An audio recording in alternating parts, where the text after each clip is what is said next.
আবার ফিরে এলাম। আজকের ভিডিওটা হবে কিসের ওপর জানেন? আপনাদের প্রশ্নের ওপর।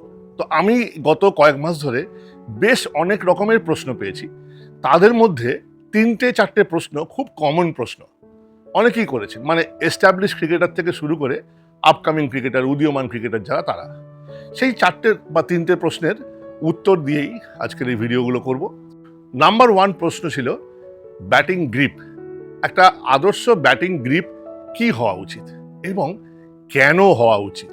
তো প্রথমেই বলে রাখি, ক্রিকেটে কোনো কিছুরই কোনো বাধ্যবাধকতা নেই। মানে আমি এখন যেগুলো নিয়ে বলবো সেগুলোই যে করতে হবে এবং সেগুলো করলেই যে সফল হবে তা কিন্তু নয়। তোমার নিজস্ব কমফর্ট জোনটা কি সেই জায়গাটা তোমাকে কিন্তু নিজে বুঝে নিতে হবে। তো আমি মোটামুটি যেটা পপুলার, যেটা জনপ্রিয়, যেটা আদর্শগত জায়গা থেকে তৈরি করা হয়েছে সেই অ্যাঙ্গেলে একটুখানি দেখালাম বা দেখাবো। তারপরে দেখা যাক কি দাঁড়ায়। তো দেখুন, এই হচ্ছে ব্যাট।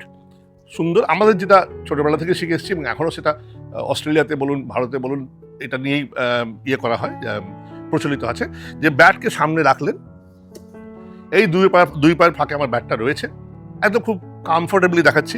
ব্যাটটাকে ডান হাত দিয়ে তুললাম আমরা, আর এই বাঁ হাত দিয়ে ধরলাম আমরা। সো আইডিয়ালি এই যে ব্যাটের যে বিটটা আছে, এই বিটটা একদম সেন্টার অফ মাই বডি রইল, অর্থাৎ আমার হাতের যে এই যে গ্যাপটা আছে এইটা আমি যদি এইখানে রাখি, আর বাঁ হাতের যে গ্যাপটা আছে সেটা আমি এই বরাবর নিয়ে এসে এইখানে রাখি। তো এইটা হয়ে গেল আমার ব্যাটের গ্রিপ।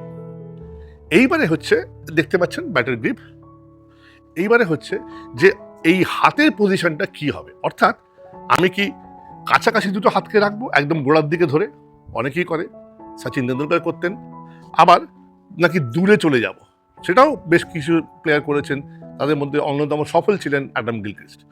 তো যদি এক্সপ্লেন করতে হয়, যখন গোড়ার দিকে ব্যাটটা ধরছেন তখন কিন্তু এই সোজা শটগুলো খেলা খুব সোজা হয়ে যায়, এবং তাতে একটা, যেহেতু দুটো হাত একই জায়গায়, একটু পাওয়ারও আসে না তা নয়, কিন্তু এর কিছু লিমিটেশনস আছে। হাওয়ায় বল যাওয়ার একটা চান্স থাকে।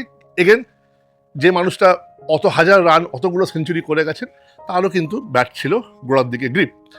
এতে সাইডে শটও খেলা যাচ্ছে, আপনি পুলও করতে পারছেন, আপনি কাটও করতে পারছেন, আপনি সোজাও খেলতে পারছেন, রাইট? আবার যদি আমরা দেখি যে এই, যদি আমরা একটু নিচের দিকে ধরি বলটা, অর্থাৎ মাফ করবেন, ওপর দিকে যদি ধরি গ্রিপটাকে, তাহলে দেখুন এটা একটা লিভারেজ পেয়ে গেল। দেখতে পাচ্ছেন আমি তুলে অনেকটা দূরে, এক তো আমার রিচ বেড়ে যাবে, একটু হলেও রিচটা তো বাড়লো, এতটা রিচ বাড়লো, রিচ বেড়ে যাবে। হ্যাঁ, এইটার মধ্যে একটু আমার ব্যক্তিগতভাবে মনে হয় একটু যেন গল্ফের ছোঁয়া আছে। এটার মধ্যে একটু অনিশ্চয়তা থাকে হালকা হলেও, কিন্তু if you know what you are doing, যেদিক থেকে আপনি মারছেন, প্র্যাকটিস করছেন যখন, তখন এর আউটকামগুলো পেয়েই যাবেন। সেই অনুযায়ী যদি আপনি গেমটাকে সাজিয়ে খেলেন, তাহলে কিন্তু এটা আপনার কাজে আসতে পারে। এগেন, এটা কিন্তু প্লেয়ার টু প্লেয়ার ভ্যারি করে। সো দুটোই কিন্তু করা যায়, অর্থাৎ এখানেও ধরা যায়, আবার গোড়ার দিকেও ধরা যায়। দুটোই আমি বেনিফিটটা বোঝালাম যে এই টপ হ্যান্ড যখন হচ্ছে, গ্রিপটা যখন ওপর দিকে আসছে, তখন শুধু একটু সমস্যা হয়, সেটা হচ্ছে বলটাকে এই যখন কাট করছি সেটা একটু নিচের দিকে আনার, মানে বলটাকে নিচের দিকে মারা একটু সমস্যা হয়ে যায়। বাট যেহেতু আপনি একটা, মানে এই পন্থাটা নিয়েছেন যে আমি তুলে মারবো, সেহেতু আপনি কিন্তু এটাকে ওপর দিয়ে মেরে দিতে পারবেন।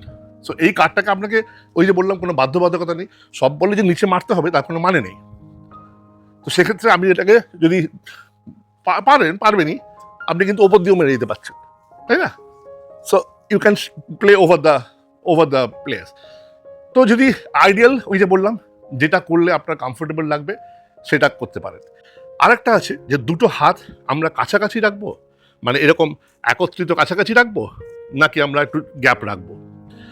এগেন, এটারও সাকসেসফুল এক্সাম্পলস রয়েছে, বাট আইডিয়ালি যদি আপনি, যেমন স্টিভ স্মিথ দেখবেন একটু দূরে রাখে, এবং যদি আপনারা দেখেন যে মিচ মার্শ বা অন্য লোক একটু কাছে রাখে, তো একটু দূরে রাখলে একটু ম্যানুভারিংয়ের সুবিধাটা হয়। হ্যাঁ, আপনি ডাউন দ্য লেগ শটগুলো খেলতে পারছেন, ভালো ইজি অনেকটা হয়ে যায়।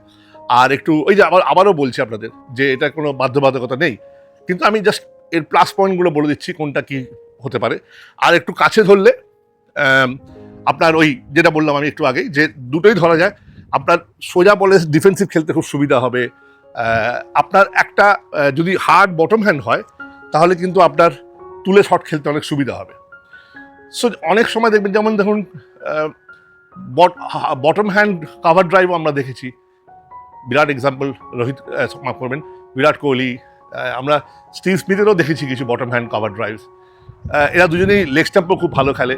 তার মানে কি, এরা যখন ব্যাটটা গ্রিপ করে যখন মারতে যাচ্ছে তখন একটা বটম হ্যান্ড নির্ভর শট আসছে তার মধ্যে, এবং they have got success because it has worked for them. So আপনি এটা নেটে প্র্যাকটিস করে দেখুন, বা তুমি এটা নেটে প্র্যাকটিস করে দেখো, ক্রিকেটারকে বলছি, যে কোনটা তোমার জন্য ঠিক হচ্ছে। এটা কিন্তু টোটকা নয়, এটা পিক আপ করলাম এটাই আমার, তা না।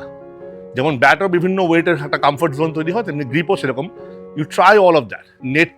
নেটের প্র্যাকটিসটার মানেই হচ্ছে এগুলো ট্রাই করা। দেখে নাও তোমার কোন শটটা খেলতে সুবিধা হচ্ছে, and then you finalise on that.